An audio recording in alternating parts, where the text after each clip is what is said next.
ಯುವ ಸಮುದಾಯ ಸಿಡಿದಿದ್ರೆ ಏನಾಗುತ್ತೆ ಅನ್ನೋದಕ್ಕೆ ಧಾರವಾಡದ ಈ ದೃಶ್ಯಗಳೇ ಜೀವಂತ ಸಾಕ್ಷಿ.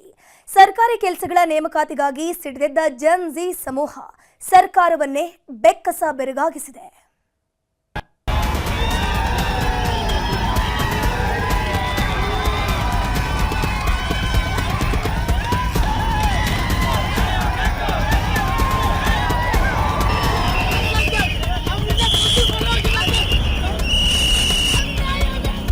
ಚುನಾವಣೆ ಅಂತ ಹೇಳ್ಬಿಟ್ಟು ಇರೋರ್ಗು ಬರೀ ಸುಳ್ಳು ಭರವಸೆನೇ ಕೊಡ್ಕೊಂತ ಸರ್ಕಾರ ಬಂದಿದೆ. ನಾವು ಕೇಳಕತ್ತಿದ್ದು ನಮ್ಗೆ ಓದಿ ಒಂದು ಬೆಲೆ ಕೊಡ್ರಿ.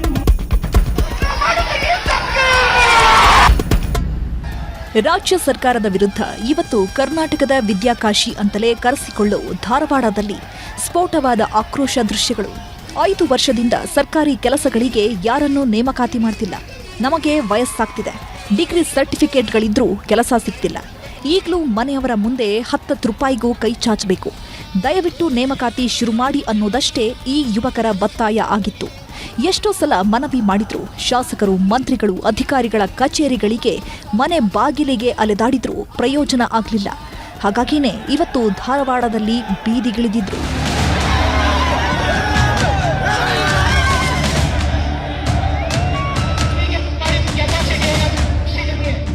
ಬೆಳಗ್ಗೆ 10 ಗಂಟೆಗೆ ಬೇಕೇ ಬೇಕು, ನ್ಯಾಯ ಬೇಕು ಅಂತ ಪ್ರತಿಭಟನೆ ಶುರು ಮಾಡಿದ್ರು.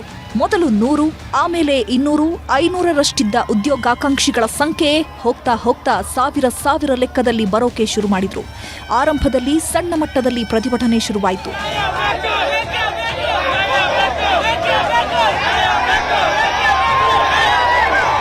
ಪ್ರತಿಭಟನೆಗೆ ಕೂತಿದ್ದವರೆಲ್ಲ ಏಕಾಏಕಿ ಎದ್ದು ಧಾರವಾಡ ನಗರದಲ್ಲಿ ರ್ಯಾಲಿಗೆ ಹೊರಟರು.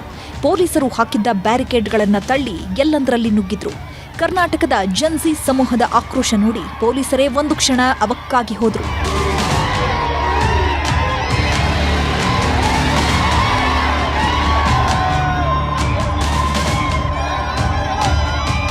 ಇಲ್ಲಿವರೆಗೂ ಕೂಡ ಯಾವುದೇ ರೀತಿಯಿಂದ ಕನ್ಫರ್ಮ್ ಆಗ್ತಾ ಇಲ್ಲ.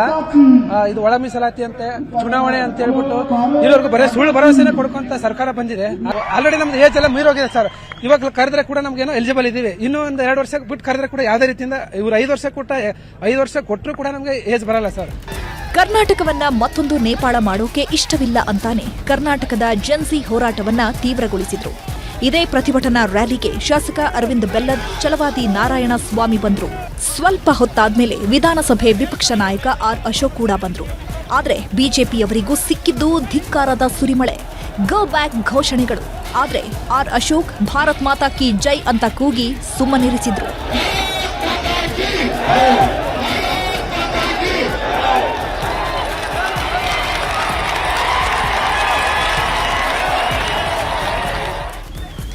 ಇನ್ನೊಂದೆಡೆ ಡಿಸಿ ಎದುರೇ ಮಹಿಳಾ ಉದ್ಯೋಗಾಕಾಂಕ್ಷಿ ಕಣ್ಣೀರು ಹಾಕಿ ನಮ್ಮ ಮನವಿನ ಕಸದ ಬುಟ್ಟಿಗೆ ಹಾಕ್ತಿದ್ದೀರಾ ಅಂತ ಸಿಟ್ಟಾದ್ರು.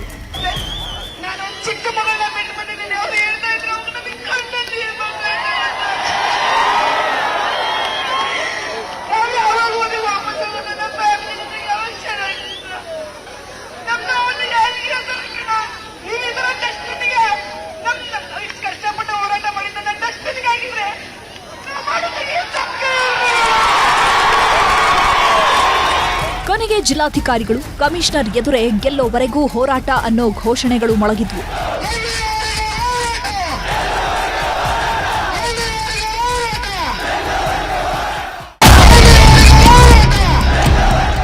ಹೋರಾಟ ಮಾಡ್ತಿದ್ದ ಯುವ ಸಮೂಹ ಯಾರ ಮಾತಿಗೂ ಬೆಲೆ ಕೊಡಲಿಲ್ಲ.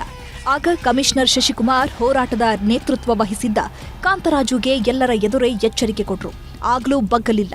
ಕೊನೆಗೆ ಕಮಿಷನರ್ ಸಾಕಷ್ಟು ವೈಲೆನ್ಸ್ ಮಾಡಿದ್ದೀರಾ, ಪ್ರತಿಭಟನೆಗೆ ಕೊಟ್ಟ ಸಮಯ ಮುಗ್ದಿದೆ, ನಡಿರಿ ಎದ್ದು ಅಂತ ಕಾನೂನು ಅಸ್ತ್ರ ಪ್ರಯೋಗಿಸಿದ್ರು.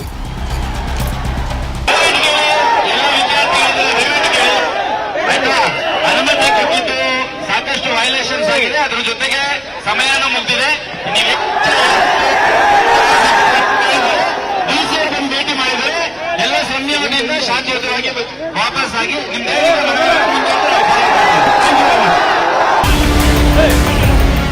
ಯಾವ ಮಾತಿಗೂ ಬಗ್ಗದೆ ರಸ್ತೆಯಲ್ಲಿ ಕುಂತವರನ್ನ ಕೊನೆಗೆ ಪೊಲೀಸರು ಬಲವಂತವಾಗಿ ವಶಕ್ಕೆ ಪಡೆದರು.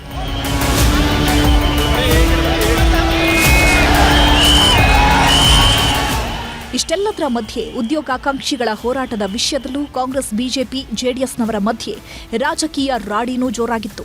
ಒಬ್ಬರನ್ನೊಬ್ಬರು ದೂಷಿಸಿದ್ರೆ ಹೊರತು ಯುವ ಸಮೂಹದ ನೋವಿಗೆ ತಕ್ಷಣವೇ ಪರಿಹಾರ ಹುಡುಕೋ ಕೆಲಸವನ್ನ ಯಾವ ಪಕ್ಷದ ನಾಯಕರೂ ಮಾಡಲಿಲ್ಲ.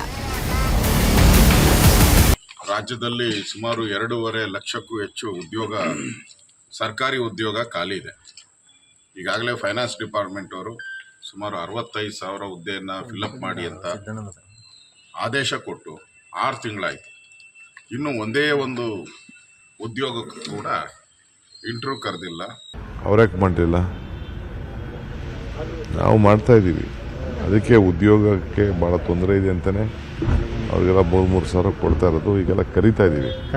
ಈಗ ಮೊನ್ನೆ ಪ್ರಾಬ್ಲಮ್ ಇತ್ತು, ಅದು 371J ಅದಾಯಿತು. ಒಳ ಮೀಸಲಾತಿ ಸ್ವಲ್ಪ ಮಧ್ಯ ಅಡಚಣೆ ಬಂತು. ಆದರೂ ಎಲ್ಲ ಕೆಲವೆಲ್ಲ ಮಾಡ್ತಾ ಇದ್ದೀವಿ. ರಾಜಕೀಯ ಏನಾದರೂ ಇರಲಿ, ಕರ್ನಾಟಕದ ಯುವ ಸಮೂಹ ಬೀದಿಗಿಳಿಯಲು ಕಾರಣ ಎಲ್ಲ ರಾಜಕೀಯ ಪಕ್ಷಗಳ ನಿರ್ಲಕ್ಷ್ಯಗಳಿಂದಲೇ. ಯಾಕಂದ್ರೆ ಅಂದ್ಹಾಗೆ ಇವತ್ತು ಧಾರವಾಡದಲ್ಲಿ ನಡೆದ ಉದ್ಯೋಗಾಕಾಂಕ್ಷಿಗಳ ಹೋರಾಟದ ತೀವ್ರತೆ ಮುಖ್ಯಮಂತ್ರಿಗಳಿಗೂ ಮುಟ್ಟಿದೆ. ಹಾಗಾಗಿನೇ ಸಿಎಂ ಎಕ್ಸ್ ಖಾತೆಯಲ್ಲಿ ಒಂದಷ್ಟು ಸಂದೇಶವನ್ನು ಕೊಟ್ಟರು. ಹೀಗೆ ಸಿಎಂ ಉದ್ಯೋಗಾಕಾಂಕ್ಷಿಗಳ ಕನಸಿಗೆ ಕೊಳ್ಳಿ ಇಡುವ ಕೆಲಸ ಮಾಡಲ್ಲ ಅಂತ ಭರವಸೆ ಕೊಟ್ಟಿದ್ದಾರೆ. ಆದರೆ ಎಷ್ಟು ದಿನದಲ್ಲಿ ನೇಮಕಾತಿ ಶುರು ಮಾಡ್ತಾರೆ, ಯಾವಾಗ ಕೆಲಸ ಮಾಡ್ತಾರೆ ಅನ್ನೋದನ್ನು ಸ್ಪಷ್ಟಪಡಿಸಿಲ್ಲ. ಈ ಸಲ ಮಾರ್ಚ್ 6ರ ಬಜೆಟ್ನಲ್ಲಿ ಇದಕ್ಕೆಲ್ಲ ಉತ್ತರ ಸಿಗುವ ಆಶಾಭಾವನೆ ಕರ್ನಾಟಕದ ಜೆನ್ಸಿ ಯುವ ಸಮೂಹಕ್ಕಿದೆ. ನೋಡೋಣ ಸರ್ಕಾರ ಏನ್ ಮಾಡುತ್ತೆ ಅಂತ. ಮಂಜುನಾಥ್ ಜೊತೆ ಶಿವರಾಮ್ ಅಸುಂಡಿ, ನ್ಯೂಸ್ 18 ಧಾರವಾಡ. ಅದು ಹೇಳಿ ಕೇಳಿ ಮೊದಲೇ ಕೋಮು ಸಂಘರ್ಷದ ಸೂಕ್ಷ್ಮ ಪ್ರದೇಶ. ಇದೇ ಊರಲ್ಲಿ ಕೆಲವರು ಬಾಲಕರು ಮಾಡಬಾರದ ಕೆಲಸವನ್ನು ಮಾಡಿದ್ದಾರೆ. ಗಾಂಜಾ ನಶೆಯಲ್ಲಿ ಬಂದು ಹಿಂದೂಗಳ ಮನೆ ಮೇಲೆ ಕಲ್ಲು ತೂರಿದ್ದಾರೆ.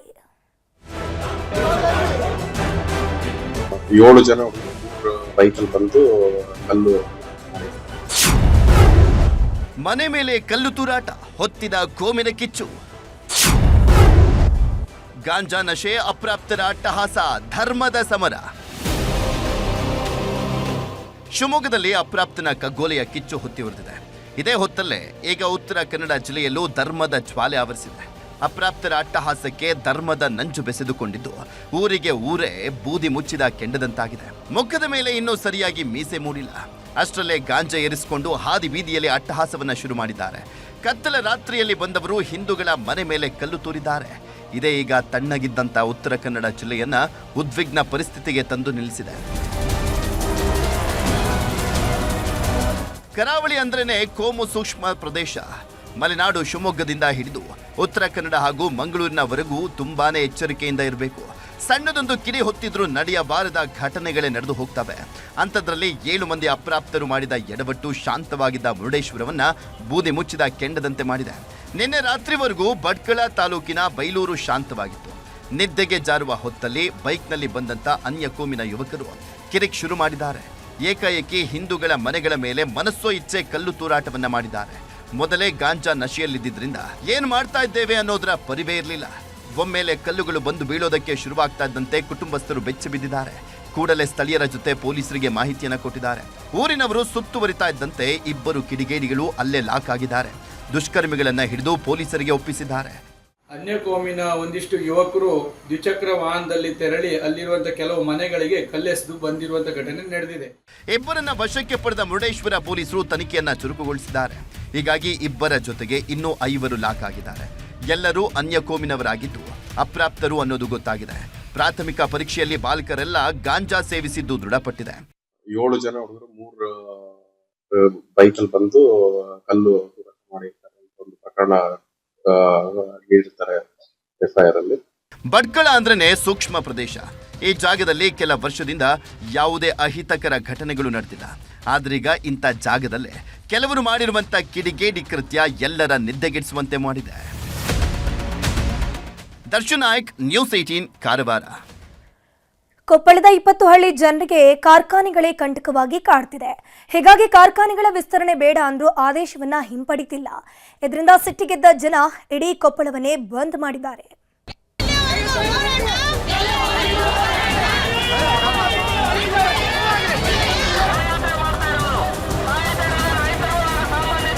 Bye.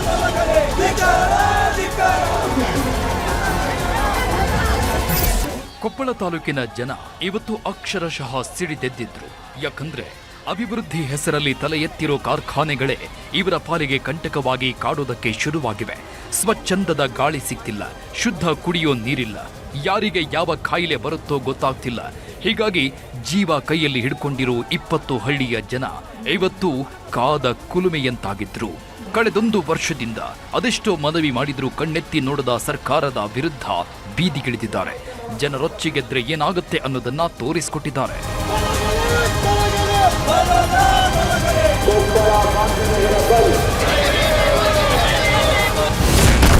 ಕೊಪ್ಪಳ ಜನರ ಜೀವಕ್ಕೆ ಕಂಟಕವಾಗ್ತಿವೆ ಕಾರ್ಖಾನೆ. ವಿಷಾನಿಲದ ಆಪತ್ತು, ಬಲ್ಡೋಟ ವಿಸ್ತರಣೆಗೆ ಸಿಟ್ಟು. ಕಾರ್ಖಾನೆಗಳು ತಲೆ ಎತ್ತಿದ್ರೆ ಅಭಿವೃದ್ಧಿಯಾಗುತ್ತೆ ಅನ್ನೋದು ಎಷ್ಟು ಸತ್ಯವೋ ಅಷ್ಟೇ ಕಠೋರ. ಕಾರ್ಖಾನೆಗಳ ನಿರ್ವಹಣೆಯಲ್ಲಿ ಸ್ವಲ್ಪ ಹೆಚ್ಚು ಕಮ್ಮಿಯಾದ್ರೂ ಎದುರಾಗೋದು ಆಪತ್ತೆ.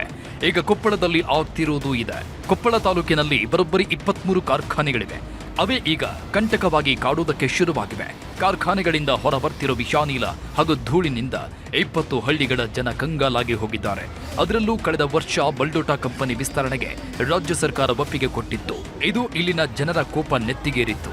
ಯಾವುದೇ ಕಾರಣಕ್ಕೂ ವಿಸ್ತರಣೆ ಮಾಡಬಾರದು ಅಂತ ಸಿಡಿದೆದ್ದಿದ್ರು. ಹೀಗಾಗಿ ಇವತ್ತಿಗೆ ಸರಿಯಾಗಿ 1 ವರ್ಷದ ಹಿಂದೆ ಕೊಪ್ಪಳ ಬಂದ್ ಮಾಡಿ ಹೋರಾಟ ಮಾಡ್ತಾ ಇದ್ದಂತೆ ಕಾರ್ಖಾನೆ ವಿಸ್ತರಣೆ ಕಾರ್ಯಕ್ಕೆ ಬ್ರೇಕ್ ಬಿದ್ದಿತ್ತು. ಆದರೆ ಇದುವರೆಗೂ ರದ್ದತಿಯ ಆದೇಶ ಹೊರಡಿಸಿಲ್ಲ. ಇದು ಸಾಲದು ಅಂತ ಹೈಕೋರ್ಟ್ ಆದೇಶದ ಮಧ್ಯೆಗೆ ಬಸಾಪುರ ಕೆರೆ ಒತ್ತುವರಿ ಮಾಡಿಕೊಂಡಿದ್ದಾರಂತೆ. ಹೀಗಾಗಿ ಇಲ್ಲಿ ಜನರ ಆರೋಗ್ಯ ಸಮಸ್ಯೆ ಬಗ್ಗೆ ವೈದ್ಯಕೀಯ ಅಧ್ಯಯನ ನಡೆಸಬೇಕು ಅಂತ ರೊಚ್ಚಿಗೆದ್ದಿದ್ದಾರೆ. ಕಳೆದ 117 ದಿನದಿಂದ ಅನಿರ್ದಿಷ್ಟಾವಧಿ ಸತ್ಯಾಗ್ರಹ ನಡೆಸ್ತಾ ಇದ್ದವರು ಇವತ್ತು ಇಡೀ ಕೊಪ್ಪಳವನ್ನೇ ಬಂದ್ ಮಾಡಿದ್ದಾರೆ. ಬೆಲ್ಡೋಟ ಕಂಪನಿ ವಿಸ್ತರಣೆ ಆಗಬಾರ್ದು ಅನ್ನೋ ಒಂದು ನಿಟ್ಟಿನಲ್ಲಿ ನಮ್ಮ ಒಂದು ಹೋರಾಟ ಶುರುವಾಗಿದೆ. ಯಾಕಂದರೆ ಅಕಸ್ಮಾತ್ ಬೆಲ್ಡೋಟ ಕಂಪ್ನಿಯವರು ವಿಸ್ತರಣೆ ಮಾಡಿದ್ದೇ ಕರೆ ಆಯಿತು ಅಂತಂದರೆ ನಮ್ಮ ಕೈ ಕಾಲುಗಳು ಎಲ್ಲ ಮಸಿ ಆಗ್ತವೆ. ಲಂಗ್ಸ್ ಕ್ಯಾನ್ಸರ್ ಬರ್ಬೋದು, ಅತಿ ಮಾರಕವಾಗಿರುವಂತಹ ಸ್ಕಿನ್ ಪ್ರಾಬ್ಲಮ್ಸ್ ಬರ್ಬೋದು. ಇಂಥ ಒಂದು ಹಲವಾರು ಸಮಸ್ಯೆಗಳನ್ನು ನಾವು ಎದುರಿಸಬೇಕಾಗ್ತಿದೆ. ಕವಿಮಠದಿಂದ ನಗರಸಭೆಯವರೆಗೂ ಎತ್ತಿನ ಬಂಡಿಯಲ್ಲಿ ಬೃಹತ್ ಮೆರವಣಿಗೆ ಮಾಡಿದ ಪ್ರತಿಭಟನಾಕಾರರು ಅಣಕು ಶವಯಾತ್ರೆ ಮಾಡಿದ್ರು. ಪ್ರತಿಭಟನೆ ಬಿಸಿ ಜೋರಾಗ್ತಾ ಇದ್ದಂತೆ ಸಂಸದ ರಾಜಶೇಖರ್ ಹಿಟ್ನಾಳ್ ಹಾಗೂ ಶಾಸಕ ರಾಘವೇಂದ್ರ ಹಿಟ್ನಾಳ್ ಸ್ಥಳಕ್ಕಾಗಮಿಸಿದ್ರು.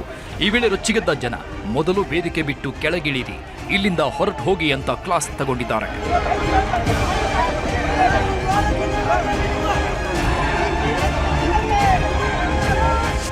ಬಲ್ಡೋಟ ಏನು ಬಂದ್ ಅಂತೇಳಿ ಜನ ಕೂಗ್ತಾ ಇದ್ದಾರೆ. ಅವರಿಗೆ ಸಹಮತವನ್ನು ವ್ಯಕ್ತಪಡಿಸಿದ್ದೇವೆ. ಅದನ್ನು ರಾಜ್ಯ ಸರ್ಕಾರದ ಗಮನಕ್ಕೆ ಮತ್ತು ಕೇಂದ್ರ ಸರ್ಕಾರದವರು ಇಲ್ಲಿ BJP ಅವರು ಕೂಡ ಇದ್ದಾರೆ.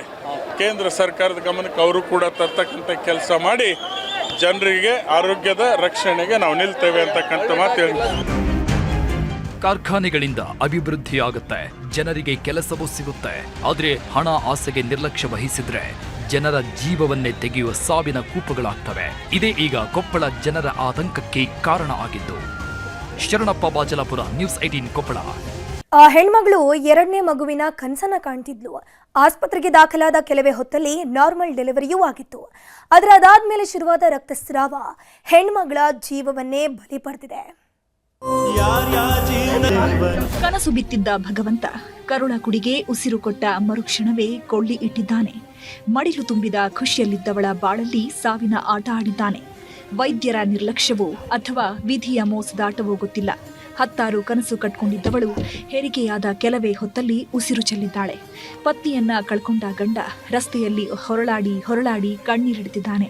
ವೈದ್ಯರ ನಿರ್ಲಕ್ಷ್ಯದಿಂದಲೇ ನನ್ನ ಹೆಂಡತಿ ಸಾವನ್ನಪ್ಪಿದ್ಲು ಅಂತ ಹಿಡಿ ಶಾಪ ಹಾಕ್ತಿದ್ದಾರೆ. ಹೆರಿಗೆಯಾದ ಕೆಲವೇ ಹೊತ್ತಲ್ಲಿ ಹೋಯ್ತು ಪ್ರಾಣ. ಕಣ್ಮುಚ್ಚಿದ ಬಾಣಂತಿ ಅನಾಥವಾಯ್ತು ಕಂದಮ್ಮ. ಈ ಹೆಣ್ಮಗಳ ಹೆಸರು ಶ್ರುತಿ ಅಂತ. ಹಾಸನದ ಹೆಣ್ಮಗಳು. 2ನೇ ಮಗುವಿನ ನಿರೀಕ್ಷೆಯಲ್ಲಿದ್ದವಳು 10 ಕನಸು ಕಂಡಿದ್ಲು. 9 ತಿಂಗಳು ತುಂಬುತ್ತಿದ್ದಂತೆ ಭಾನುವಾರ ಹಿಮ್ಸ್ ಆಸ್ಪತ್ರೆಗೆ ದಾಖಲಿಸಿದ್ರು. ಅವತ್ತು ರಾತ್ರಿ 2:30 ಸುಮಾರಿಗೆ ಹೆಣ್ಣು ಮಗುವಿಗೆ ಜನ್ಮ ನೀಡಿದ್ದಾಳೆ. ನಾರ್ಮಲ್ ಡೆಲಿವರಿ ಆಗಿದ್ರಿಂದ ತಾಯಿ ಮಗು ಆರಾಮಾಗಿದೆ ಅಂತ ವೈದ್ಯರೇ ಹೇಳಿದ್ರಂತೆ. ಇದೇ ಖುಷಿಯಲ್ಲಿದ್ದ ಕುಟುಂಬಸ್ಥರಿಗೆ ಕೆಲ ಹೊತ್ತಲ್ಲೇ ಬರಸಿಡಿಲು ಬಡಿದಂತಾಗಿದೆ. ಸಡನ್ ಆಗಿ ರಕ್ತಸ್ರಾವ ಆಗ್ತಿದೆ ಅಂತ ಹೇಳಿ 12 ಬಾಟೆಕ್ ರಕ್ತ ಪಡೆದಿದ್ರು. ಆದರೂ ಬ್ಲೀಡಿಂಗ್ ಕಂಟ್ರೋಲ್ಗೆ ಬಂದಿಲ್ಲ. ಹೀಗಾಗಿ ಬೇರೆ ಆಸ್ಪತ್ರೆಗೆ ಶಿಫ್ಟ್ ಮಾಡಿ ಅಂತ ವೈದ್ಯರು ಹೇಳಿದ್ರಂತೆ. ದಿಕ್ಕು ಕಾಣದಂತಾದ ಕುಟುಂಬಸ್ಥರು ಮೈಸೂರಿನ ಖಾಸಗಿ ಆಸ್ಪತ್ರೆಗೆ ಶಿಫ್ಟ್ ಮಾಡೋದಕ್ಕೆ ನೋಡಿದ್ದಾರೆ. ಆದರೆ ದಾರಿ ಮಧ್ಯೆಯೇ ಶ್ರುತಿ ಉಸಿರು ಚೆಲ್ಲಿದ್ದಾಳೆ. ನಾರ್ಮಲ್ ಆಗಿ ಡೆಲಿವರಿ ಆಯಿತು, ಯಾವ ಬ್ಲೀಡಿಂಗು ಇಲ್ಲ, ಚೆನ್ನಾಗಿ ಡೆಲಿವರಿ ಆಗಿ ಒಂದು 5 ನಿಮಿಷಕ್ಕೆ ಸಡನ್ ಕೊಲೆಸ್ಟ್ರಾಲ್ ಆಗ್ಬಿಟ್ಟು ಸಡನ್ ಆಗಿ ಕೋಮಕ್ಕೆ ಹೋದ್ರು. ಹಿಂಗಾಯ್ತು, ನಾವು ಟ್ರೀಟ್ಮೆಂಟ್ ಮಾಡಿದ್ವು, ಆಯ್ತಲ್ಲ ಅಂತಾರೆ. 2:30 6 ಗಂಟೆ ಟ್ರೀಟ್ಮೆಂಟ್ ಮಾಡಿದ್ರಲ್ಲ, ಅವರಿಗೆ ಗೊತ್ತಾಗ್ಲಿಲ್ವಾ ಅಷ್ಟೊತ್ತಾಗ ಕಳಿಸ್ಬೇಕು, ಇಲ್ಲ ಆಗಲ್ಲ ಹೋಗಿ ನಮ್ಮ ಹತ್ರ ಇಲ್ಲ ಟ್ರೀಟ್ಮೆಂಟ್ ಅಂತ. ಅವ್ರು ಟ್ರೈ ಮಾಡಿ ಸಹಾಯ ಅಂತ ಟೈಮಲ್ಲಿ ಕಳಿಸಿದ್ರು ಸರ್. ಹಿಂಗೆ ಕೊಲೆಸ್ಟ್ರಾಲ್ ಆಗಿರೋರಿಗೆ ಏನು ಟ್ರೀಟ್ಮೆಂಟ್ ಕೊಡಬೇಕು ಅಂತ ಗೊತ್ತಿರಲಿಲ್ಲ ಡಾಕ್ಟರ್ಗೆ. ಯಾವಾಗ ಶ್ರುತಿ ಸಾವನ್ನಪ್ಪಿದ್ದು ಕುಟುಂಬಸ್ಥರು ರೊಚ್ಚಿಗೆದ್ದಿದ್ದಾರೆ. ಈ ಸಾವಿಗೆ ವೈದ್ಯರ ನಿರ್ಲಕ್ಷ್ಯವೇ ಕಾರಣ ಅಂತ ಕಿಡಿಕಾರ್ತಿದ್ದಾರೆ. ಆದರೆ ವೈದ್ಯರು ಮಾತ್ರ ಈ ಆರೋಪ ತಳ್ಳಿ ಹಾಕಿದ್ದಾರೆ. ವೈದ್ಯರು ನಿರ್ಲಕ್ಷ್ಯ ಮಾಡೋದಾಗಿದ್ರೆ ಮಧ್ಯರಾತ್ರಿ ಯಾಕೆ ಹೆರಿಗೆ ಮಾಡಿಸ್ತಿದ್ರು? ಕಾರ್ಡಿಯಾಕ್ ಅರೆಸ್ಟ್ನಿಂದ ಸಾವನ್ನಪ್ಪಿರಬೇಕು ಎಂದಿದ್ದಾರೆ. ಪೇಷಂಟ್ ಸಡನ್ ಕೊಲ್ಯಾಪ್ಸ್ ಆಗಿದೆ, ಕಾರ್ಡಿಯಾಕ್ ಕೊಲ್ಯಾಪ್ಸ್ ಆಗಿದೆ, ಅಂದ್ರೆ ಬ್ಲೀಡಿಂಗ್ ಆಗ್ಬಿಟ್ಟು ಕೊಲ್ಯಾಪ್ಸ್ ಆಗಿದೆ. ಸೊ ಆ ಪೇಷಂಟ್ನ ICU ಶಿಫ್ಟ್ ಮಾಡಿ ಅಲ್ಲಿಂದ 12 ಪಿಂಟ್ ಬ್ಲಡ್ ಹಾಕ್ಸಿದ್ದೀವಿ. ಬೇರೆ ಕಡೆ ಹೈಯರ್ ಸೆಂಟ್ರಿಗೆ ಕರ್ಕೊಂಡು ಹೋಗ್ತೀವಿ ಅಂತ ಹೇಳಿಬಿಟ್ಟು ಸೊ ಆ ಹೈಯರ್ ಸೆಂಟ್ರಿಗೆ ಕರ್ಕೊಂಡು ಹೋಗಿದ್ದಾರೆ. ಸೊ ಕರ್ಕೊಂಡು ಹೋದಾಗ ಇದರಲ್ಲಿ ವೇನಲ್ಲಿ ಡೆತ್ ಆಗಿದೆ. ವೈದ್ಯರ ನಿರ್ಲಕ್ಷ್ಯವೋ ಅಥವಾ ವಿಧಿಯ ಸಂಚೋ ಗೊತ್ತಿಲ್ಲ. ಆದರೆ ಅಮಾಯಕಿಯ ಪ್ರಾಣ ಹೋಗಿದೆ. ಭೂಮಿಗೆ ಬಂದ ಕೆಲವೇ ಹೊತ್ತಿಗೆ ಮಗು ಅನಾಥವಾಗಿದೆ. ಕೃಷ್ಣ ಇಬ್ಬೀಡು, ನ್ಯೂಸ್ 18 ಹಾಸನ. ಇನ್ನುಳಿದ ಪ್ರಮುಖ ಸುದ್ದಿಗಳನ್ನು ಕ್ವಿಕ್ ಆಗಿ ನೋಡ್ತಾ ಹೋಗೋಣ. ಕನ್ನಡ ನಾಡು ಎಕ್ಸ್‌ಪ್ರೆಸ್‌ನಲ್ಲಿ ರಾಜ್ಯದ 14 ಸರ್ಕಾರಿ ಜಿಲ್ಲಾಸ್ಪತ್ರೆಗಳಲ್ಲಿ ಉಚಿತ ಸಿಟಿ ಮತ್ತು MRI ಸ್ಕ್ಯಾನಿಂಗ್ ಬಂದ್. ನ್ಯೂಸ್ 18 ವರದಿ ಬೆನ್ನಲ್ಲೇ ಎಚ್ಚೆತ್ತ ಸರ್ಕಾರ. ಕೋಲಾರ ಜಿಲ್ಲಾಸ್ಪತ್ರೆಯಲ್ಲಿ ಉಚಿತ ಸ್ಕ್ಯಾನಿಂಗ್ ಸೇವೆ ಪುನರ್ ಆರಂಭ.